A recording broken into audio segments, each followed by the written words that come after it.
navigate relationships. Well, high time really, won't you say? Is this the education we wish we had? That's what we're going to try to solve today on the show with our experts. My name is Toya Singh. Let's go into all of the headlines first.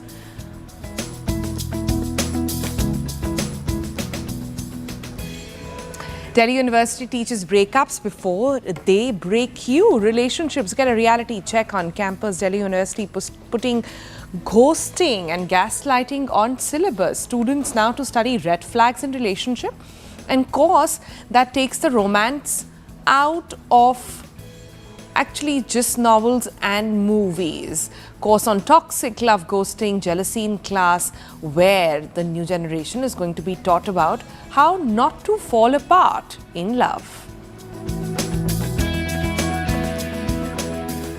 And India cranks the quantum code with DRDO and IIT Delhi. This is a breakthrough in quantum secure communication.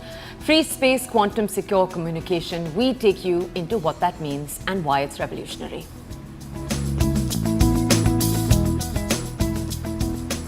Also coming up on the show, the VinFast VF6, the electric SUV that is now storming India. VinFast electric powerhouse, India's new EV king, is it? The VF6 electric SUV now is in India.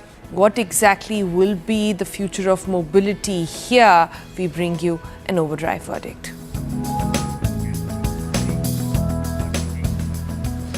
For our top story today, dating in 2025 can feel a lot like playing a complex board game or being on a moving bus. One wrong move and everything could crash, including your emotional stability.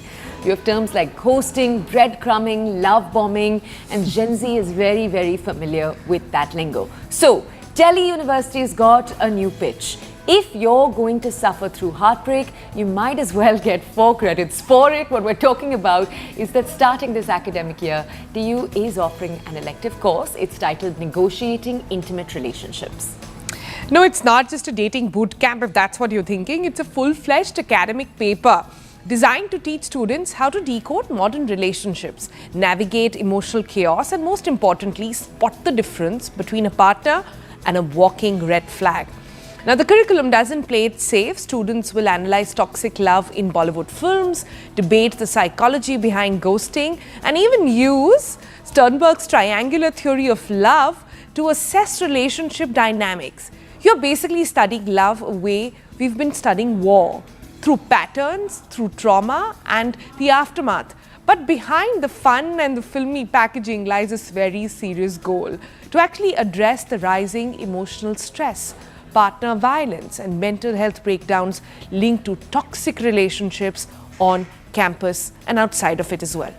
In a world where dating apps have become more influential than actual conversations, people are swiping left constantly. DU wants to teach students how to handle intimacy with the same kind of critical thinking and awareness that we apply to our daily life decisions. They also say that maybe it's time to stop glamorizing pain as passion. So on the Breakfast Club, we thought, is this India finally waking up to the need for emotional education in classrooms?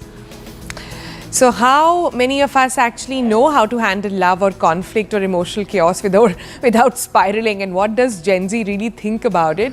So do they want love taught in classrooms, or they would rather swipe left on the whole idea? Well, Kohina hit the ground to decode the giggles and the eye rolls that were surprisingly honest take from students and parents and even psychologists on what they thought about studying love but inside a classroom.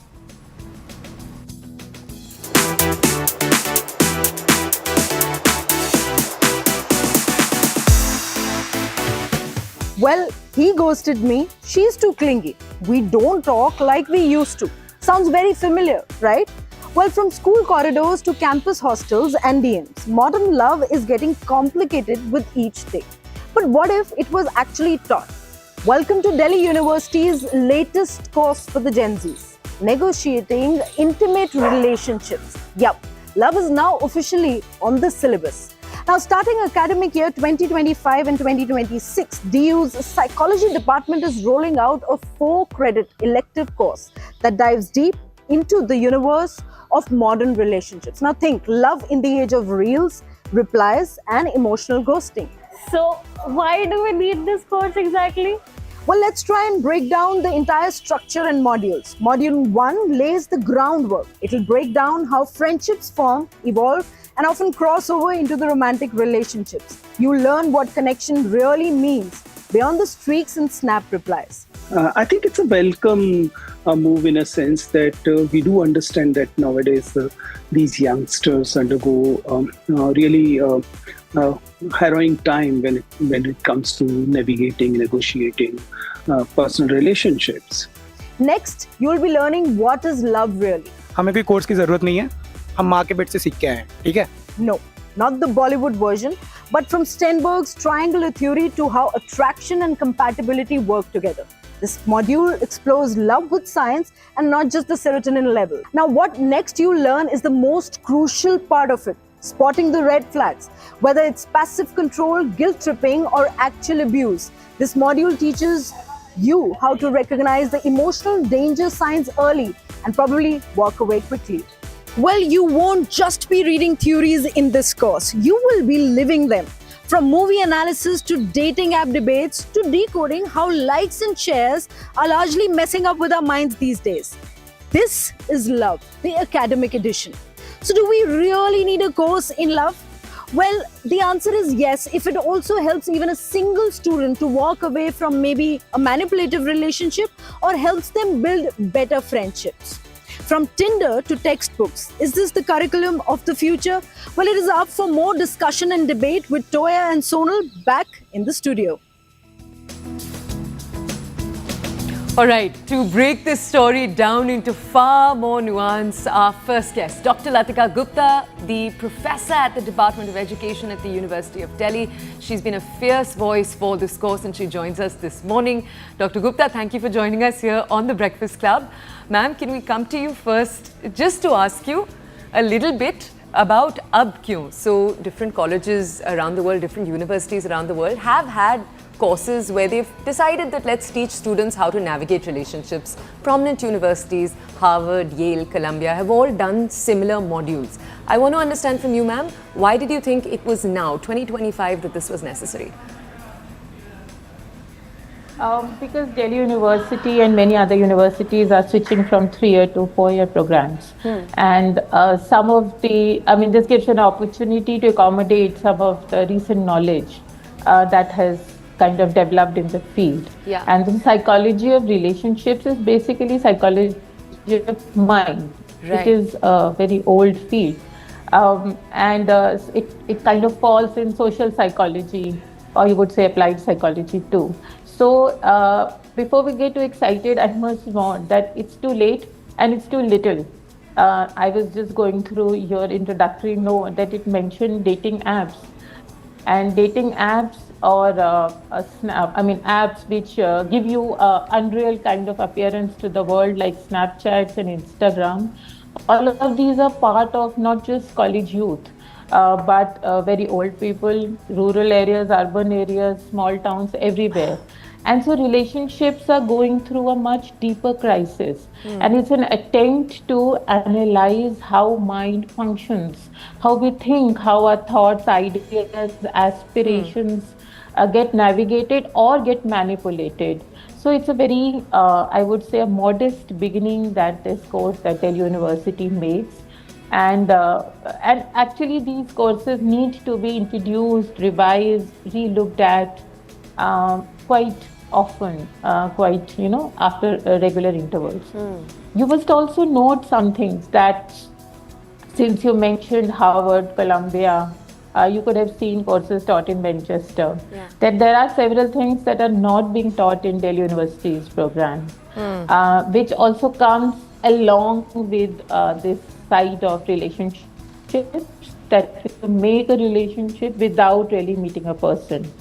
And that would take us in the realm of pornography and dating apps, that you connect with a completely unknown entity, almost like an object. You present yourself also like an object with using apps that make you look very different from how you are. All those are still not part of this.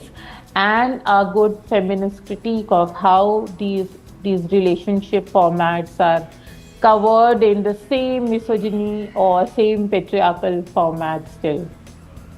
Right. I couldn't agree more with what you're saying, Doctor. But we also have with us another guest. Ruchi Roo is with us. She's a relationship therapist and someone who has prior experience on actually tracking what new age relationships, especially those online, are all about. So, Ruchi, first I want to get your opinion. What do you think? Are you subscribing to this course? Are you saying enroll straight away because this is the need of the hour? Or do you think, well, relationship, like any other life skill, has to be picked up? Doesn't really work with books. Yeah, I mean, relationships definitely are a model behavior, but I'm totally subscribing to this course. I feel that there is a long gap that needs to be filled.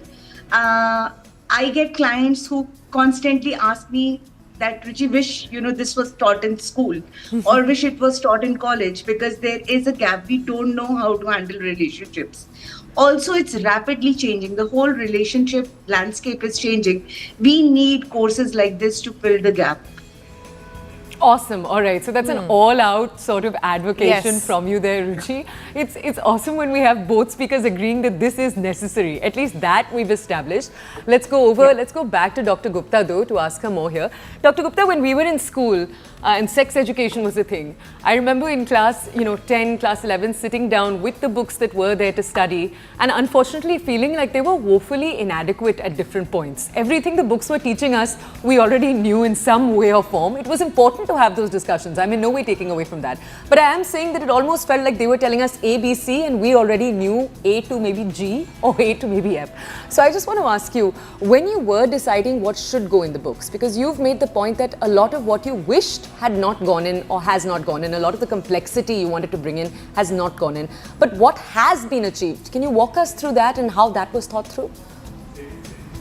The idea that relationships should not be taken for granted and that we need to think constantly that relationship requires human effort, and not just intimate relationships, even the friendships, casual friendships require effort because in a patriarchal framework a part of population takes relationships for granted.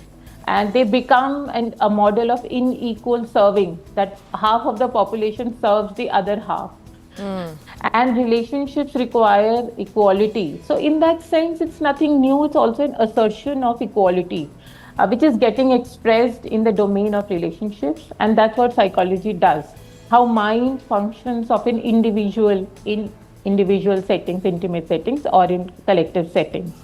High time that we start recognizing that communication and this revolution in internet, etc., has brought in an individual in, almost at war with unseen forces. So it's not just my students at Delhi University who feel a sense of deprivation that, I'm a 25-year-old man and I don't have a good, stable girlfriend so far, or no man is attracted to me, or no woman is attracted to me. It's not just an urban crisis, it's even a rural crisis. When a 19-year-old rural woman gets married with, I insist on the Hindi word mazdoor, and 3 days later she realizes that what she had been consuming on Instagram or Facebook or WhatsApp or Snapchat is not really the reality of the man. And so she connects with then unknown men on Instagram, and then the whole relationship chaos unfolds. So this really needs to be studied. This needs to be researched. Like I want to mention, a major sociologist, Gail Dines in Manchester, has been studying pornography and has termed it as a health crisis, relationship crisis. So in India, I would say this is a very modest beginning. And I would think that some serious scholars will emerge after having studied this as an area of inquiry of human relationships, human mind. Because, feminists taught us almost 60 years ago that what is personal is public. Nothing is personal. Intimacy also gets shaped by our ideas of power, our ideas of collective life. So we do in private what we do actually in public. And therefore, investigating, analyzing, thinking Just like one young man said that, हम माँ के पेट से सीख के आए हैं. हम माँ के पेट से तो बहुत ही patriarchal and misogyny भी सीख कर आए हैं. And so it's a very good beginning to start thinking, introspecting. How do I behave in relationships? Am I always asserting my point? Am I always wanting to be heard? In relationships, a very common thing that I started reading in newspapers almost 30 years ago. You need to listen to your partner. But I constantly hear my male students saying that, I want a girl who listens to me. I have so much to say in the world. Well, that's what men have always done and women have always done too, right? So we need to be critically reflective, and I think this course will make that beginning if taught properly. Dr. Gupta, I could hear you for hours, and this is just a glimpse of what the course is going to be. And absolutely right. I think all of us need to enroll, and all of us need to get like a quick check. Please open it up for everybody else as well outside Delhi University. This is a great one. But Ruchi, let me come to you. A lot of what I'm hearing from what Dr. Gupta said and what you also said about the gap existing is primarily because of social media, right? About not having sort of human-to-human contact, depending on perceptions that have been put out, depending on filters that seem to reflect a different personality than one really has, right? So are we looking at social media as part of the problem here? Or are we saying it's time to sort of understand how to navigate? It'll all boil down to human emotions in the end. Yeah, I mean, it is eventually going to boil down to human emotions, but there has to be a certain learning. So another side of social media is that there is so much misinformation. So I'm not saying that everybody is misinformed or putting out fake information, but there is so much information there which young people consume every day. With a course like this, what we are trying to say is that, okay, this is a credible source. Come here, we're going to teach you how to understand relationships better. And that becomes a beautiful foundation for getting the right information to the right people who really need it. Secondly, of course, social media definitely plays a part because it is performance, it is circus. You put out something which perhaps you are not. You won't be putting out things which might not resonate with the other person. So it is basically a trap. So yeah, I mean, social media definitely plays a role, but then we want to make emotionally intelligent people who can differentiate between the two, what is perhaps healthy for them, what perhaps won't work for them. So I think a course like this would be doing something like that for people. And let's ask, Dr. Gupta, can you walk us through what you've actually observed in the last few decades, the changes? Because, when we started in our introduction, we said that Gen Z uses words like gaslighting, like toxic, like breadcrumbing. And it seems like there are two perspectives. Some say that, ye zyada hi therapy speak ho raha hai. But others say that this is a generation that just is very good at recognizing different behavioral patterns and coming up with a word for it. And that can actually be a good thing. So I want to understand from you, what have you observed in your classrooms? Is Gen Z particularly better or worse at certain dating and relationship related traits? Well, I feel very happy that I'm not part of Gen Z because they may have terms. You didn't mention one most important term, situationship. Oh, yes. And there are many more that you need to learn. Yeah. So I think these are all signs of a much deeper crisis. You have to understand that the human mind basically desires sustainability and stability in everything. Actually, human mind desires repeated patterns. And therefore, we may feel that we are getting bored. But getting bored in a relationship is also what human mind desires because it brings predictability. You know that you will not respond, yet your partner will respond. So all these fluctuating relationships, jumping and then getting very, very hurt and offended for a small thing, all these reflect a much deeper crisis. Yes, social media is greatly responsible for it. But there are other causes too, and in every society they unfold in a different format. I would say in our society, academic and employment related competition has increased. Okay. While there is hyper capitalism. So there are young people who are unfulfilled. They haven't really, fulfilled their aspirations. Look at the data, how many people apply for NEET and JEE and how many really fail. Now, if you are a NEET or JEE failure, and because you were preparing for NEET, you didn't go to college, you didn't really make friendships, and you didn't succeed. So there is an accumulated kind of, unfulfilled youth ambition that then starts transferring to relationships or expectations from your friends around you, from young people around you. And then you try to compensate it by seeing around what others are doing. Now, social media plus hypercapitalism in society demands that you should be seen constantly consuming certain experiences, certain products, certain formats of life. And when you are not seeing all this, you try to portray through social media that you're there. You may not be doing all of it, but you're still doing 30-40% of it. In the middle then comes up this kind of relationship crisis. But can I just ask, Doctor, and we'll go over in a second, but I just want to understand this framing as if Gen Z has more issues. This I'm slightly cynical of, because a term like gaslighting literally comes from a gaslight, which is a much, much older, decades old concept.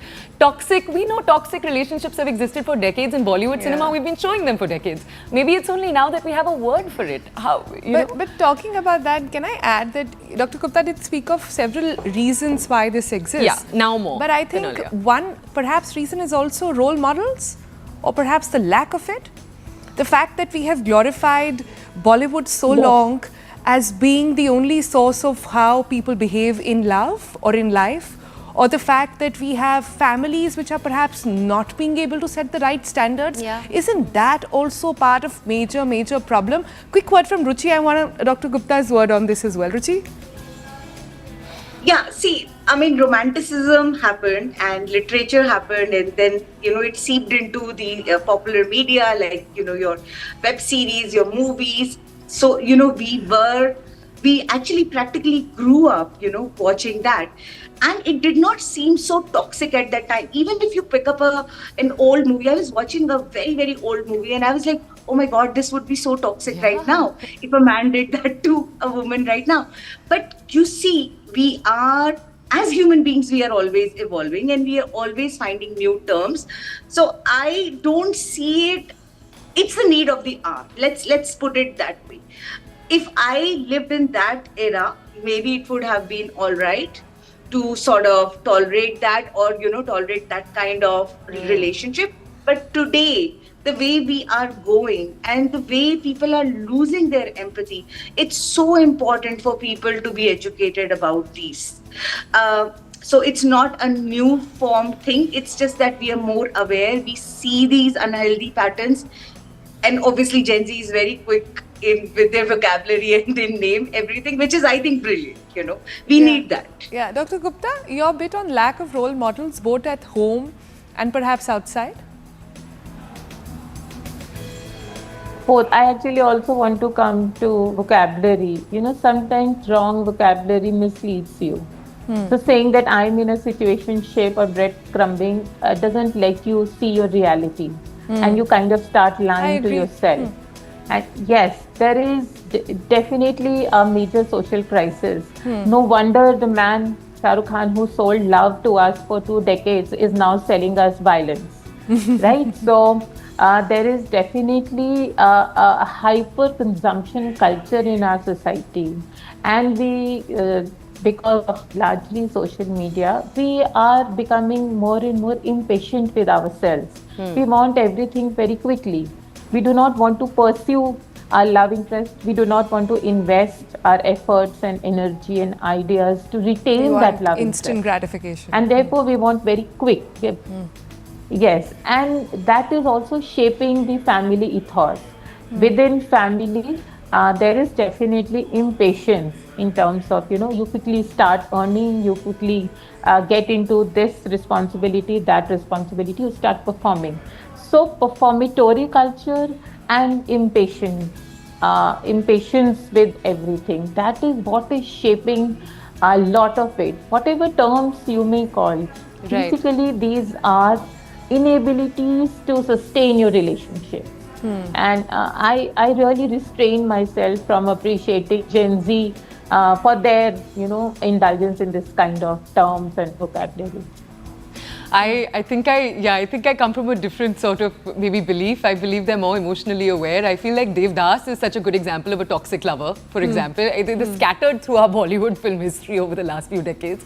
But Ruchi, tell us something. We have a few minutes left. I do want to also talk a little bit about what Gen Z brings to the table, and you're someone who's experienced that via just looking at the raw data from dating platforms. So you've seen, for example, what a Bumble throws up. I want to understand what are the shifts. For example, are young women more aware of what they want today? What are the positive changes you're seeing?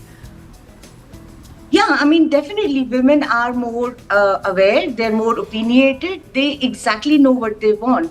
So I think the feminist movement did us good. We are more vocal about it and we know exactly what we want.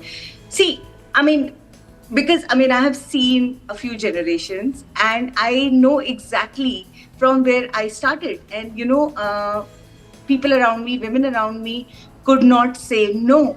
Today people are so aware, women are so aware, they know what choice they want to make. Of course, things get misused, a lot happens, but I love that change because people are demanding equality. Men are becoming aware that women need to be respected. Women need to be given the equal opportunity in relationships. So I feel that, Gen Z is doing us a favor. I don't see them, every generation works with the cards they are dealt with, the socio-economic situation that they are given, right? And previous generation had a very different atmosphere. I'm not saying that they had it easy. They didn't. But right now, it's changing. We are globally connected. It's the age of information. It's the age when everybody is hyper-connected.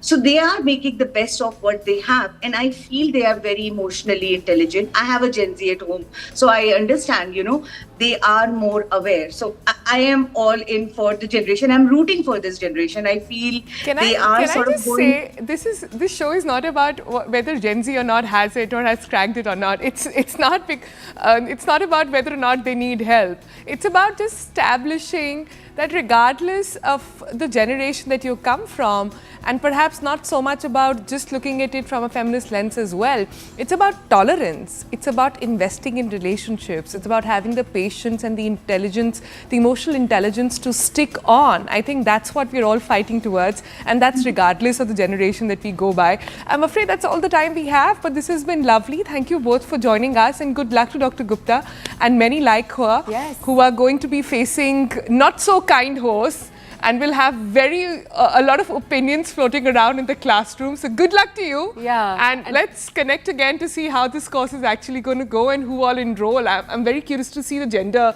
ratio in the class as well. Yeah, it's psychology. That's the thing. These are primarily psychology students, but it was so lovely. And I do love the point that you're ending on, which is that we are so for this course and the fact that emotional education, emotional awareness, giving people toolkits to talk about their emotions, these are all very, very positive things. Yeah, go to a classroom. Don't look at a Bollywood movie or a reel to tell you and give you relationship advice. Go to an expert. On that note, we're going to slip into a break. On the other side, we've got an overdrive verdict coming in for the latest electric SUV. It's called the VinFast VF6. Come right back for that.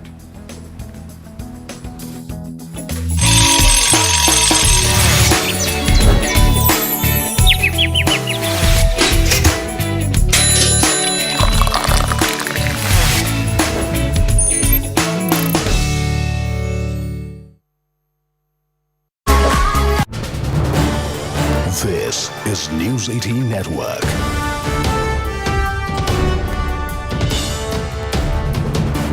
India's largest news network. Do you believe Shyam Prasad Mekha ji that Galwan is the original surrender? See, somebody put some tweet. I'm not here to defend or endorse all those tweets. I speak about my party's stand, and I speak for myself. Who is this guy? I don't even know him. So okay.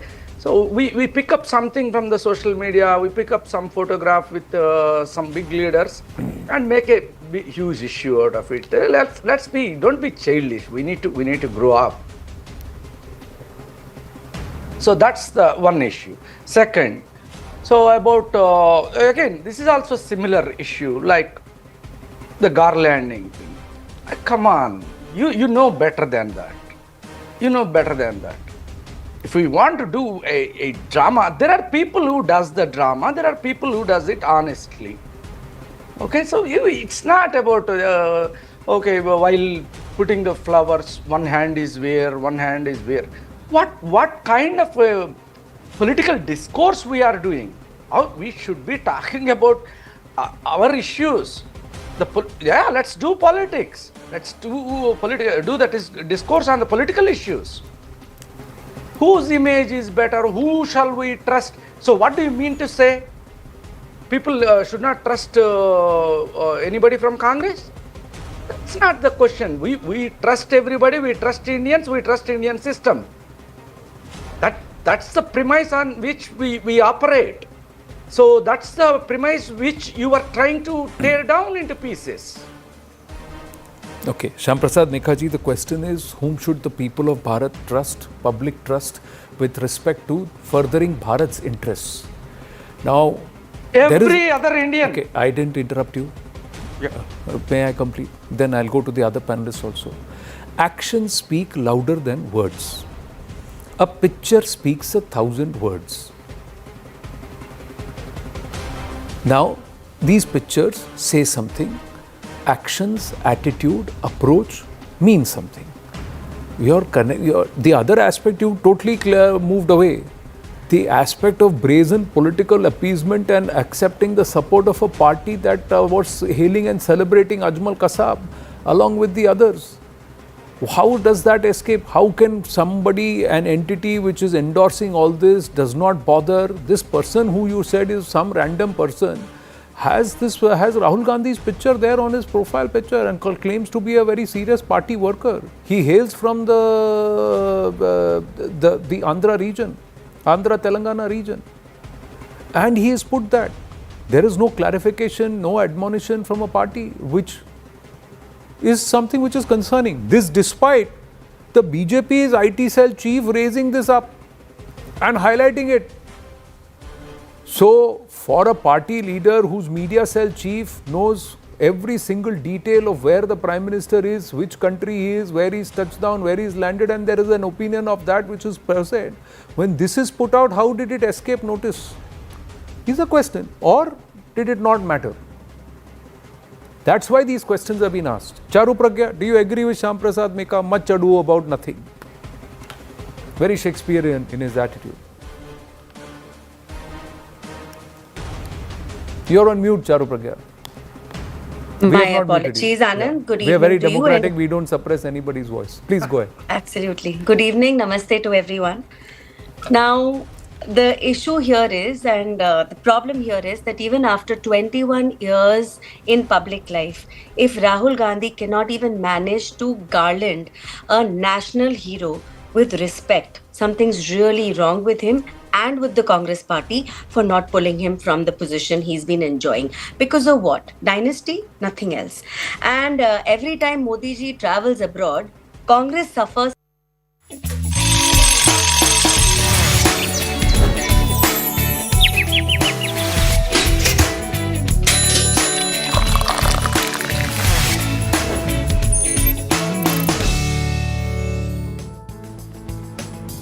Welcome back. Let's take you now to an achievement for the country as India has successfully demonstrated a groundbreaking achievement in quantum secure communication, marking a very significant milestone in the country's tech advancements.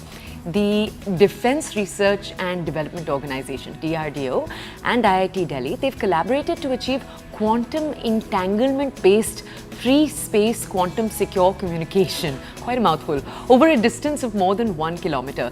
This paves the way for real-time application in quantum cybersecurity, in long-distance quantum key distribution, quantum networks of any kind, and of course, the future quantum internet. Now, this innovative technology provides fundamentally unbreakable encryption, making it a dual-use technology with applications in securing data in sectors like defense, finance, telecommunications, as well as protecting national security-related communications. Now, this achievement also showcases India's growing capabilities in quantum technology and has the potential to be a game changer in future warfare, as noted by Shri Rajnath Singh as well, the Defence Minister of India. So that's been one big development, but what else is making news in India and across the globe? Let's take you through that.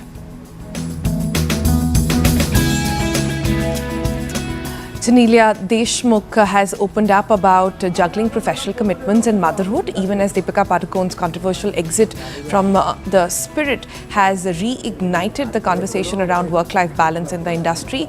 In a recent chat, Janelia revealed that while working long hours as a mother is difficult, it's not unmanageable. It is tough, but it is not impossible, she said.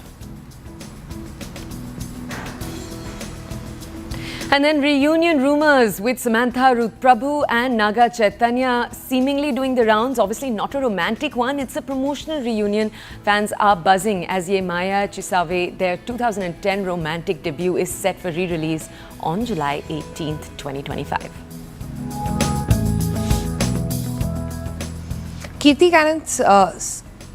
Kirti Sanon's sister, Nupur Sanon's fashion brand label Nobo is now facing flack online for its ridiculous pricing for basic clothes. While the cheapest dress on the website is priced at 7,000, the most expensive kurta set actually cost 26,500. Nupur is being trolled on Reddit as social media users are complaining about clothes' lack of premium quality and even originality.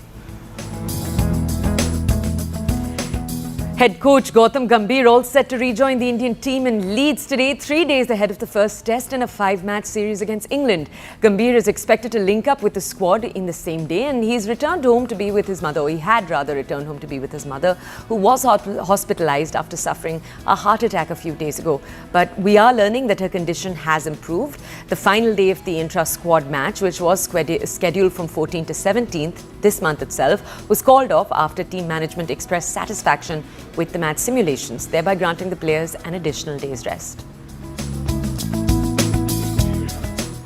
BTS member J-Hope now wrapped up his solo world tour with the final concert in Goyang, reuniting members of the group for the first time in years as BTS begins to emerge from South Korea's mandatory military service. The 2-day concert marked a symbolic moment for the BTS fans worldwide, as it was the first of the group's public appearance together since members began enlisting in the military in 2022. Now, Jin and Jungkook joined J-Hope as on stage as well during the performance. And while details of a reunion have not been released yet, the group is expected to hold its largest ever world tour in 2026, says N18L Securities, one of South Korea's largest investment firms.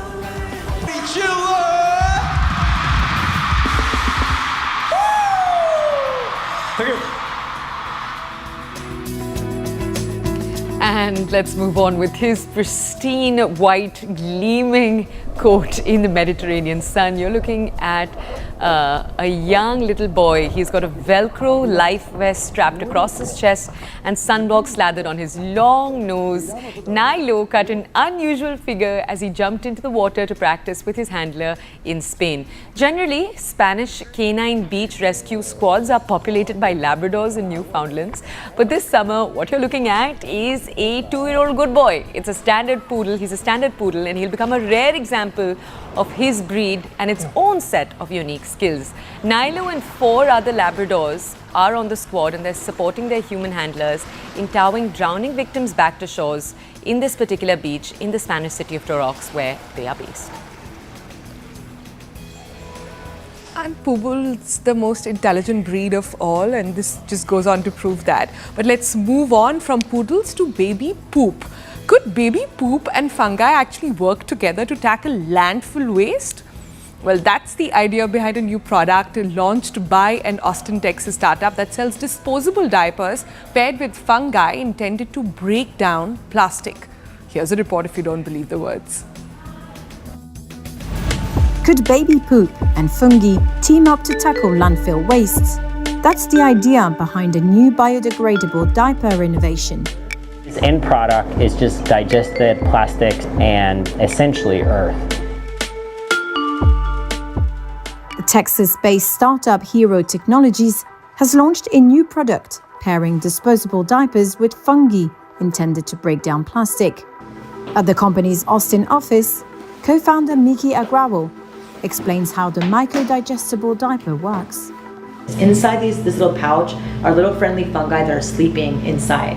And when the baby poops or pees, you just literally take off the diaper, you drop the whole pouch in, you don't have to open it, you drop the whole thing, and you close it and you throw it away in the trash like normal. And in a couple of weeks, these little friendly fungi will be fertilized by our baby's poop or pee and will start growing and will start growing and then start eating the diaper, which is cool, and then eventually it'll break down. These organisms, which include mushrooms, molds, yeast, and mildew, derive nutrients from decomposing mostly dead organic matter. Hero Technologies co-founder Tera Isokopila says there are over 100 species of fungi known to break down plastics. Here we have our Hero technology with the full-size diaper in a jar. And as you can see, it's already started to take over the diaper and almost fully emerge it. And here we have the same thing after 6 months, so you can see that it's taken over even much more.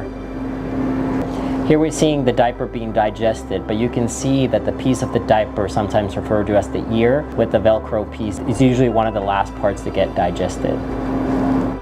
By 9 months, the product has turned into black soil.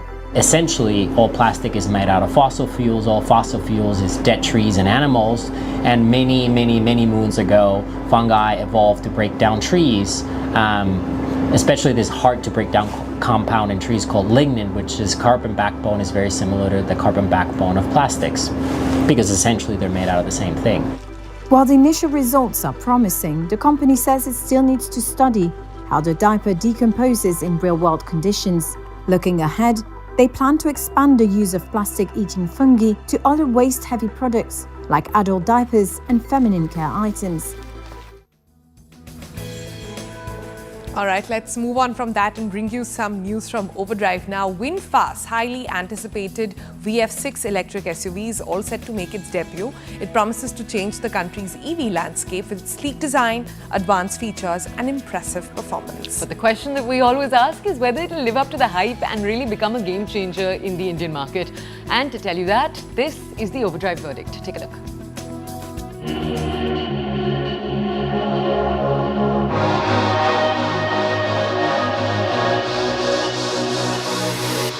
Hi guys, I'm Kranti Sama. Welcome to Overdrive. A Vietnamese car company is entering the Indian market. As you know, you've seen it at the Bharat Mobility Expo, and this is the first time I'll be driving this VinFast product. This is the VF6. We'll be driving VF6 and VF7. But in this video, this is the first look walkabout video, because obviously the drive is not very long, so I won't be able to give you a very detailed review on this car, and that won't do justice to either of us.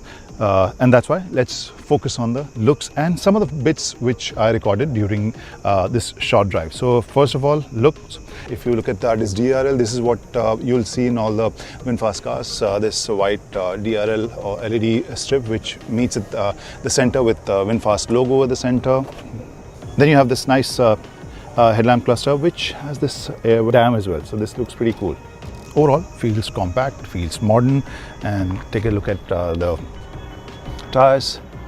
This is 225/55 R18, and this alloy is not the alloys which we saw on the VF7. This is like a regular alloy, and even the door handles.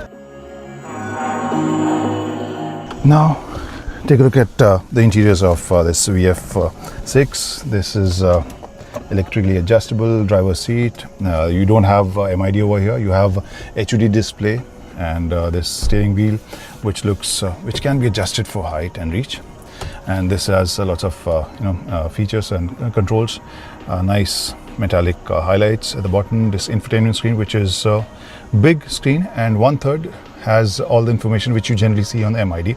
For example, speed and battery charge and the kind of range this is showing. So 79% battery is left and 301 kilometers of range is left.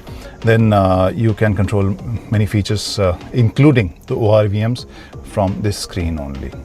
So more or less, most of the functions which we are used to, operating via physical switches or buttons. So many features have gone into this. For ORVMs, I still feel that physical buttons could be a better option, but anyway. So that is one thing. Then you have this AC vent. So overall feel is very driver centric. If you look at the way AC vents are designed, this one, and the drive mode selector, which is a cool touch. This one is also a driver oriented setup. Then this center panel is empty. You can put your phone or keep your phone over here or some stuff.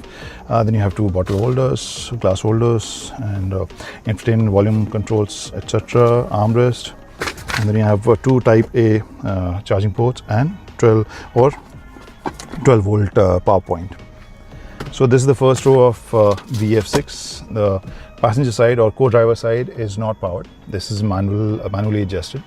And this one has powered ceilings.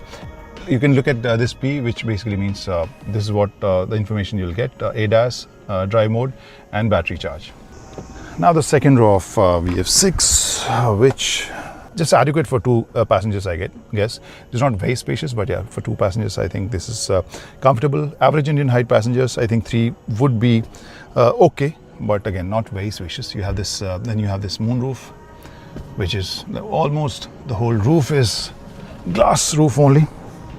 So this is the kind of space you see in the VF6 second row, and now the luggage space of VF6. This also comes with a spoiler and a wiper, and you have ample space for a short family weekend trip.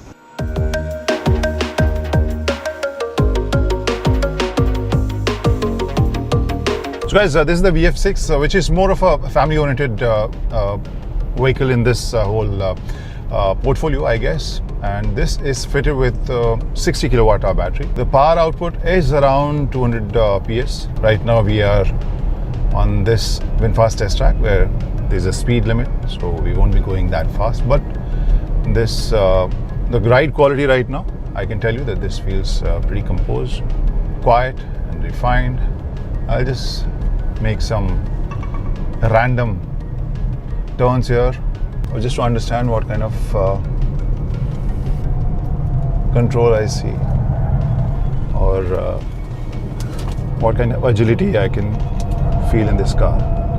So as we mentioned, this is more of a family car, so don't expect it to be the performance-oriented product.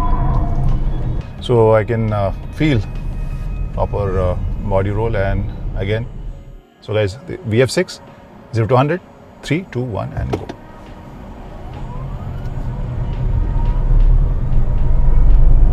Okay. Now it just crossed it. So there's a basic difference between all three cars which I drove. VF7 all-wheel drive, which has 2 motors, which obviously is more powerful. It accelerates in a very confident and consistent manner, very linear, but still very exciting. I would say that is more performance oriented, with a sweet sound of that coil, whatever whining. The VF7 regular model or regular variant is not that quick. VF6, again, not only it takes around 9 seconds, I mean, it also gives an impression that it's not in its comfort zone when you're pushing it so hard.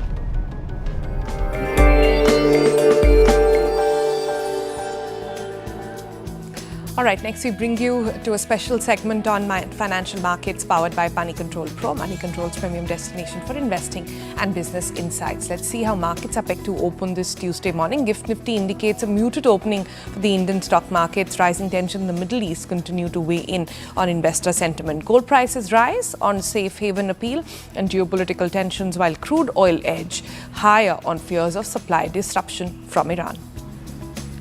All right, let's take a look at one sector in particular. And today we're looking at India's defense companies that are basking as we speak in the sun, as there's a meaningful change, a meaningful surge in order inflows along with emergency procurement. The pace of execution that has lagged order additions is expected to pick up. Exports, which are not meaningful right now, they have not been a meaningful part of the growth story. They are expected to gain traction in the current geopolitical backdrop.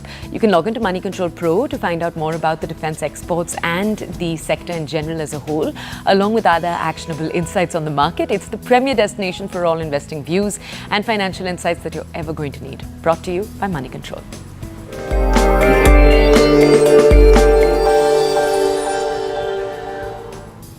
All right, with that, it's a wrap on today's episode of The Breakfast Club. We'll see you tomorrow morning, 8 o'clock as well. But before that, let's leave you as always with a bit of news and some videos that are going to light up your day. Quick break, come right back for that.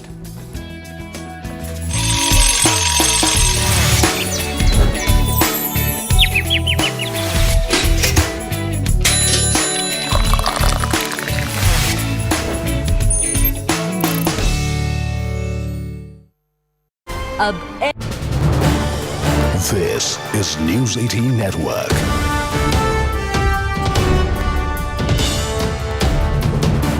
India's largest news network. Do you believe, Shyam Prasad Mekhaji, that Galwan is the original surrender?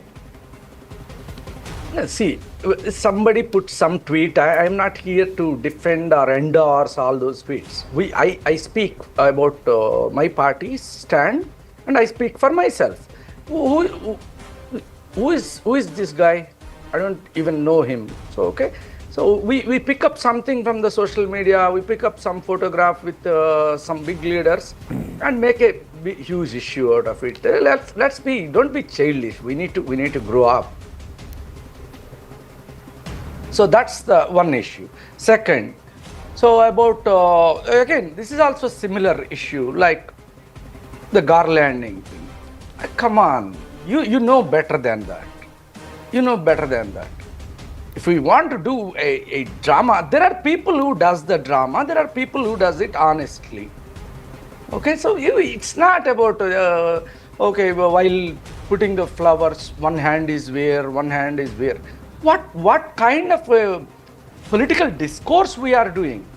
We should be talking about our issues. Let's do politics. Let's do that discourse on the political issues. Whose image is better? Who shall we trust? So what do you mean to say? People should not trust anybody from Congress? That's not the question. We trust everybody. We trust Indians. We trust Indian system. That's the premise on which we operate. So that's the premise which you are trying to tear down into pieces. Okay, Shyam Prasad Mekhaji, the question is, whom should the people of Bharat trust, public trust, with respect to furthering Bharat's interests?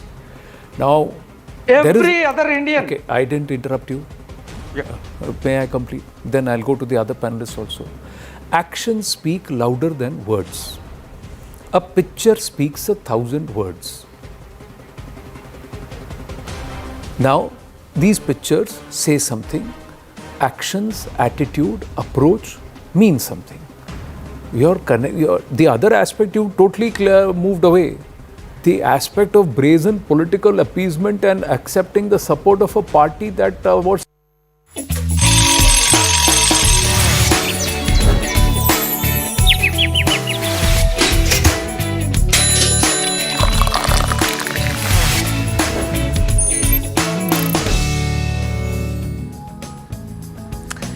Welcome back, and time now for a video which has been going viral on the internet. This is of the former UK Prime Minister Rishi Sunak and his wife Akshata Murthy. Quite the fan following in India, at least, that they have. They took to stage at the Stanford University Graduate School of Business. It was not only a special moment for the couple who were sort of returning to their alma mater after almost 2 decades, but it was also important for Rohan Murthy, which is the brother there. Right, he was talking a little bit about what this moment meant. The couple also spoke about how Stanford is why they got together, how it was actually an admissions official who read their essays and said that these two were meant to be together. The brother Rohan also reflected on the moment. Just take a look at this short bite. We remember our own ceremonies so well. It was actually the first time our parents met. So it's wonderful to return in slightly less stressful circumstances. Stanford was transformational for us. I came here from India via Los Angeles and Rishi from the UK. It opened our eyes to a whole new way of thinking, and it's informed everything we've done since. It also changed the course of our lives, because this is literally where we met, in the Schwab courtyard, to be precise.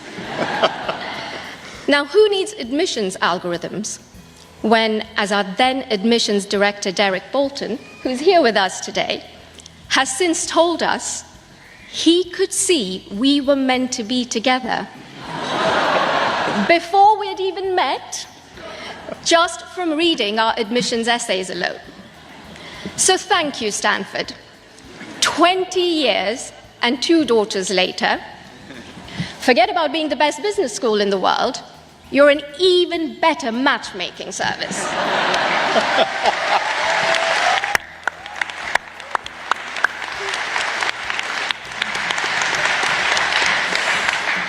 And now here we are, so honored to be the first GSB couple to do a commencement speech together. Rishi and I... Adorable, and you can watch that entire speech online as well on the CNN News 18 YouTube channel. But that's all we have on the program today. Yes, that is all we have. Give us your feedback. Tell us what you want to see us cover on the @CNN News 18X or Twitter link. Tell us what you want to see us cover. For now, that's all that we have. See you tomorrow. Bye-bye.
This is News 18 Network.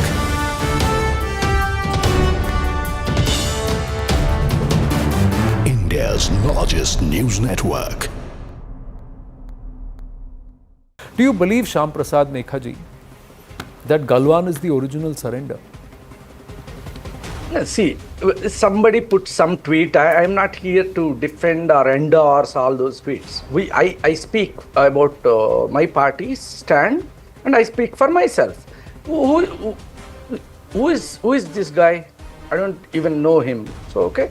So we pick up something from the social media. We pick up some photograph with some big leaders, and make a huge issue out of it. Don't be childish. We need to grow up. So that's the one issue. Second, so about, again, this is also a similar issue, like the garlanding thing. Come on, you know better than that. You know better than that. If we want to do a drama, there are people who does the drama, there are people who does it honestly. Okay, so it's not about, okay, while putting the flowers, one hand is where, one hand is where. What kind of political discourse we are doing. We should be talking about our issues. Yeah, let's do politics. Let's do that discourse on the political issues. Whose image is better? Who shall we trust? So what do you mean to say? People should not trust anybody from Congress? That's not the question. We trust everybody. We trust Indians. We trust Indian system. That's the premise on which we operate. So that's the premise